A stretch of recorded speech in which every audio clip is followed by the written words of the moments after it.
Hi guys, good day to all of you. My name is Gan Shu Zhen, the leader of Group 5. Today, I and my group member is going to record a video to explain about Chapter 3 and ERD. Now, we're going to find the group member now.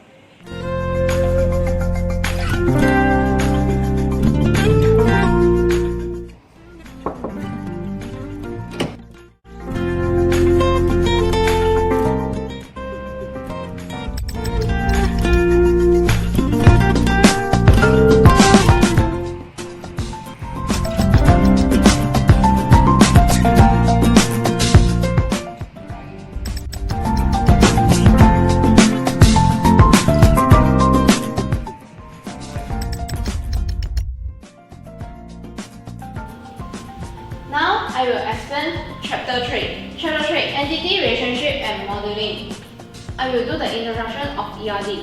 ERD, Entity Relationship Diagram, is a major data modeling tool which will help to organize the data in your project into entity and define the relationship between the entity. Inside the ERD, it has four major components, that is entity, attribute, relationship, and contrast. Entity is a unique and distinct object used to collect and store the data. Attribute is characteristic of an entity. Relationship is to describe an association among entities. Relationship has three types. That is one to many, many to many, and one to one. And the last one is contrast. Contrast is a set of rules to ensure data integrity. Hello guys, my name is Gan Shu Zhen. Now I would like to explain about the concept of database. Okay, now I will continue to explain about the characteristic of relational table.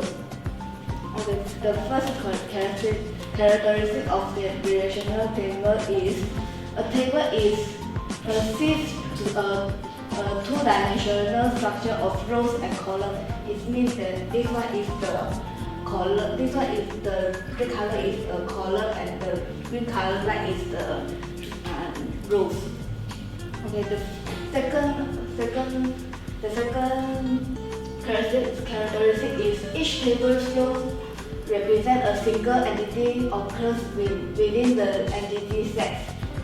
Okay, the first is each row represents an entity only, and the second is only the data in the top row of the table is the entity, and the last is different entities are available for different rows. Okay, next the third characteristic is each table column represents an attribute and each column has distinct name. Okay, the name cannot to be the same and must be a special, because of the user can identify the data then so that they will not confuse.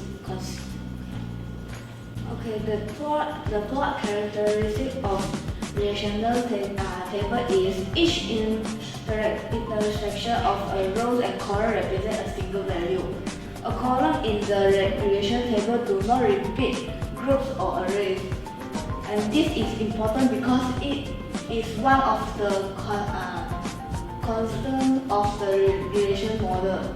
And the advantage of one value attribute is that it is simplified the data manipulation logic. Okay, the fifth characteristic is all values in the column must conform the same data format.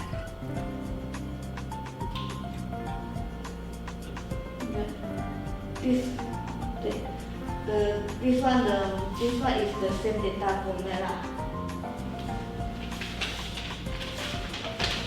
And the sixth is each column has a specific set of values known as the attribute domain.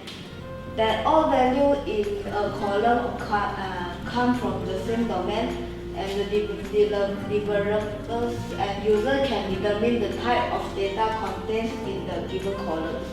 Okay. The next characteristic is the order of the rows and columns is immaterial to the DDNS. In this, all the example I given here is the advantage. The retrieve is any order and invariant order. This one, the second advantage is share the same table without having to think about how the table is organized. And the third is change the physical structure of the database without affecting the relation table.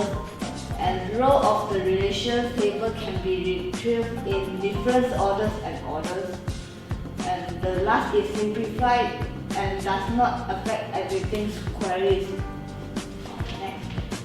Okay, the last characteristic is each table must have an attribute or combination of attributes that uniquely identify each row. In order of each line to be unique, this must be an attribute or combination of identifications. And the advantage or benefit is ensure two rows in the relation table are identical. And now I will continue to explain about type of key. Okay, in our syllabus we already read about six type of key, which is composite key, primary key, super key, and candidate key, foreign key, and the last is secondary key. So the first key is composite key. This key is the key that composes of more than one attribute. And the next primary key is attribute or combination of attributes that are unique identified in any given row. Primary key must be unique value, something like this, so they can identify. Okay, the last is if it can be single attribute or combinations of attributes. And the third is super key, an attribute or attributes that uniquely identify each entity in tables. And a super key is either primary key or composite key. Okay, the fourth key is candidate key. A candidate key is a column of group of columns that can uniquely identify a row in the table without referring to any sources. And in a table which has a multiple candidate key, one is selected to the primary key. Okay, the fifth is foreign key, and attribute or the attribute is on table whose values must match the primary key in other table. And this table is the table name is this one is staff, the primary key is staff ID, and the foreign key is the advisor ID. And the next table, this one is the advisors, and the primary key is the advisor ID. So they have no ID foreign key. And the last key is secondary key. A secondary key is a non-identifying column or a set of columns that can be used to look out rows in the table. A key used strictly for data retrieval purposes. Hello guys, my name is Ong Jun Teng. Now I'm going to talk about dependencies. Dependencies set up a relation between two or more attributes. For example, if we know the value of attribute A, we can know the value of attribute B also. In our syllabus, there are two types of dependencies, which are functional dependence and full functional dependence. Functional dependence means the value of attribute A uniquely defines the value of attribute B. For example, customer ID functional determines the value of customer name. So if we know the ID of the customer, we can know his name also. In this case, customer ID is the determinant because its value can determine others' value of attribute. And the customer name is dependent because its value is determined by the customer ID. The next one is full functional dependence. Full functional dependence is the collection of attributes in determinant can consist more than one attribute. For For example, when we know the value of payment code and order ID, we can get the payment amount. But if we left any one of them, we cannot get payment amount. So payment code and order ID is the determinants and the payment amount is the dependence. Integrity rules. Integrity rules define the set of consistent database stats or changes of stat or both. There are two types of integrity rules, which are entity integrity and referential integrity. Entity integrity ensures there are no duplicate records in the set table. And primary key is important because the primary key will make sure every value in the primary key value is unique and cannot be null. The next one is referential integrity. Referential integrity is based on entity integrity. It will ensure foreign key must match to a primary key value to keep the integrity of the table. By the way, the value of the foreign key can be null. Hello guys, my name is Yap Jun Hi. Today I want to explain about one-to-one relationship. Okay, one record in the table is associated with one and only one record in another table. A one-to-one relationship in a relation database occurs when one parent record or field has either 0 or 1 child record on it. Okay. For example, this team can have one manager, but a manager also can have one team only. So this is one-to-one relationship. One-to-many, a parent records in one table can potentially refer several children records in another table. The parent is not required to have children record. Therefore, the one-to-many relationship allows 0 single or multiple children record. The children cannot have more than one parent record. When we do the one-to-many relationship, the many relationship we must have foreign key from the side. Or another example, the relationship is similar to between you and parent. You have only one father, but your father can have more several children. And this example is the one panel can plan many painting, but one painting only can plan by one pencil. Many-to-many. A many-to-many relationship refers to a relationship between tables in a database when a parent row in one table contains several children rows. For example, Crawford and Chen-Fu notation. An employee may learn many job skills, and each job skill may be learned by many employees. When we all do the ERD diagram, when a pair many-to-many relationship, we must become one-to-many and many-to-one. Because we want to do like this, the reason is the data will become data redundancy, so we want to celebrate it. Hi everyone, my name is Tai Jing Wei. Now I'm going to discuss about the questions that created by our group. These are the questions that our group created. And here, I will guiding you all to solve this question. Solution.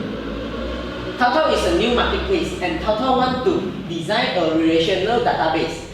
It has given the following list of the basic conditions that need to its database.